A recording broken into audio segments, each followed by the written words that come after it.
बिस्मिल्लाहिर्रहमानिर्रहीम अस्सलाम वालेकुम। हेल्दी रहें, खुश रहें, मज़े में रहें, मज़े मज़े के खाने बनाते रहें और खाते रहें। मैं वेलकम करती हूँ आपको अपने चैनल में। आज की रेसिपी बहुत ही यूनिक होने वाली है और इसकी सबसे स्पेशल बात ये है कि इस अचार को आप उसी टाइम बना के खा भी सकते हैं। यानी इसको आप ज़रूरी नहीं है कि 5-6 दिन आप इसको धूप में रखें और फिर इस्तेमाल करें, नहीं, डायरेक्ट आप इसको बना के इस्तेमाल करेंगे। तो दिल थाम के देखिएगा रेसिपी को। चले रेसिपी स्टार्ट करते हैं। बिस्मिल्लाहिर्रहमानिर्रहीम। यहाँ पे आप अपनी मनपसंद कोई भी सब्जी ले सकते हैं, ठीक है। यहाँ पे मैंने गाजरें ली हैं, लेमन लिया है और साथ ही ग्रीन चिली ली है। अब जैसे कि मैं आपको कटिंग करके बता रही हूँ, आपने सेम वैसे ही कटिंग करनी है। छोटी अगर गाजर है आपके पास तो उसके आपने 2 पीस कट करने हैं और अगर बड़ी गाजर है तो उसके 3 पीस आपने कट करने हैं, ठीक है। सबसे पहले आप कोशिश कीजिएगा कि गाजरें जो है ना बिल्कुल पतली पतली सी होनी चाहिए। उनका टेस्ट बहुत मीठा और बहुत ही लाजवाब लगता है अचार में। अच्छा, यहाँ पे देखिए मैंने इस टाइप की कटिंग की है। बहुत ज़्यादा बारीक भी नहीं है, बहुत ज़्यादा मोटा भी नहीं है, बिल्कुल एग्जैक्ट आपने यही कटिंग रखनी है। वीडियो के दौरान ही मैं आपको ये भी बताऊंगी कि अचार को बना के, क्योंकि इस अचार को हम डायरेक्ट चूल्हे पे कुक करके बनाएंगे, तो इसको रखना ज़रूरी है फ्रिज में या नहीं रखना, इसको हम धूप में रख सकते हैं या नहीं रख सकते, ये तमाम पॉइंट आपको मैं आज इस वीडियो में क्लियर करूंगी। यहाँ पे मैंने तमाम सब्जियों की जो क्वांटिटी है वो इक्वल रखी है। यहाँ पे जो ग्रीन मिर्ची है बहुत ज़्यादा तेज़ नहीं है, नॉर्मल है, ठीक है। आप तेज़ भी यूज़ कर सकते हैं क्योंकि इनमें जो मसालों का इस्तेमाल हम करेंगे ना, वो अगर मिर्ची आपकी तेज़ नहीं भी होंगी तो वो लेवल जो है ना मसाले पूरा कर देंगे। अब यहाँ पे मैंने ग्रीन मिर्च का जो ऊपर वाला डोंडा होता है ना, उसको आपने ज़रूर रिमूव करना है, ठीक है। इस बात को अपने माइंड में रख लें। उसके बाद मैंने दरमियान में कट लगा दिया था। आप चाहें तो हाफ पीस को कट लगा सकते हैं। लेमन का साइज़ जो है वो डिफरेंट होता है, मतलब कुछ लेमन बहुत साइज़ में बड़े होते हैं, कुछ छोटे होते हैं। जो लेमन आपको साइज़ में बड़े लगते हैं तो उनको आप 4 उनके पीस करेंगे, ठीक है।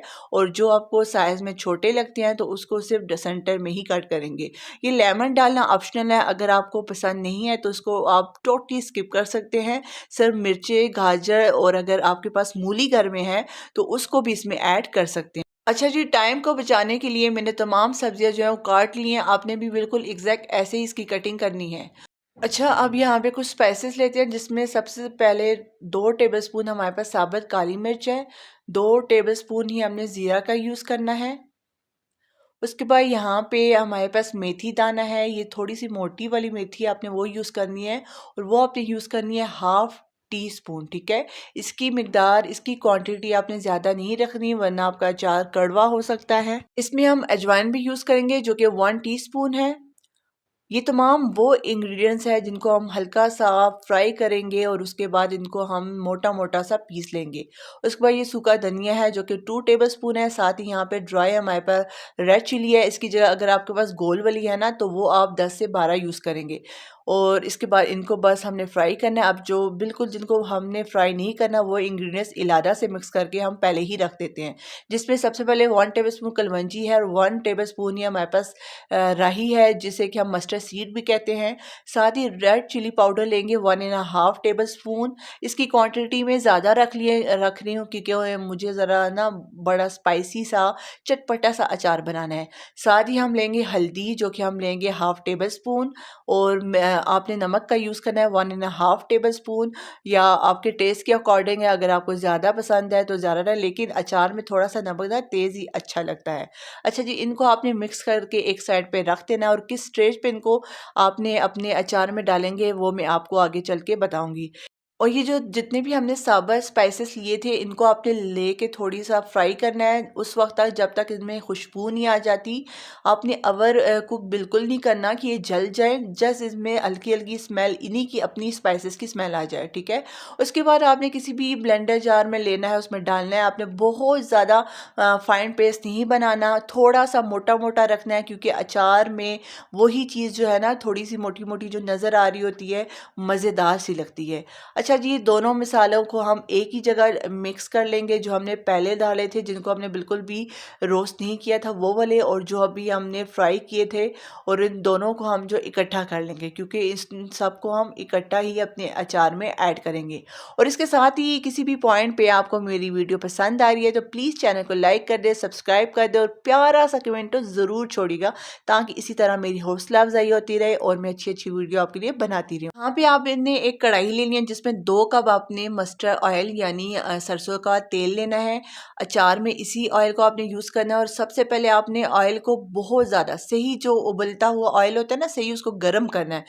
ठंडे ऑयल में आपने कभी भी वजिस नहीं डालनी, सही गर्म ऑयल होगा उसमें वजिस डालेगा। फिर उसके बाद आपने चूल्हे की फ्लेम बिल्कुल मीडियम रख देनी है, ठीक है, बिल्कुल लो नहीं रखनी, हाई नहीं रखनी, मीडियम फ्लेम ही रखनी है। आपने इन्हीं पॉइंट को फॉलो करना है। और उसके बाद क्या जी, अचार को फ्राई करना है आपने तकरीबन 5 मिनट के लिए, ज़्यादा नहीं।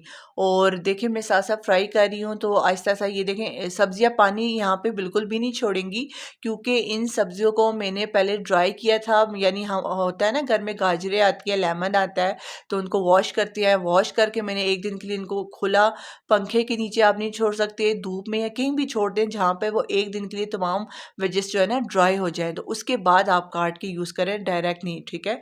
उसके बाद यहाँ पे तकरीबन 5 मिनट जैसे ही गुजरे तो जो तमाम स्पाइसेस हमने रेडी किए थे वो इसमें डाल देंगे और इनको अच्छे से मिक्स कर देंगे। इतना अच्छे से मिक्स करना है कि तमाम स्पाइसेस तमाम अचार के अंदर अच्छे से मिक्स हो जाए।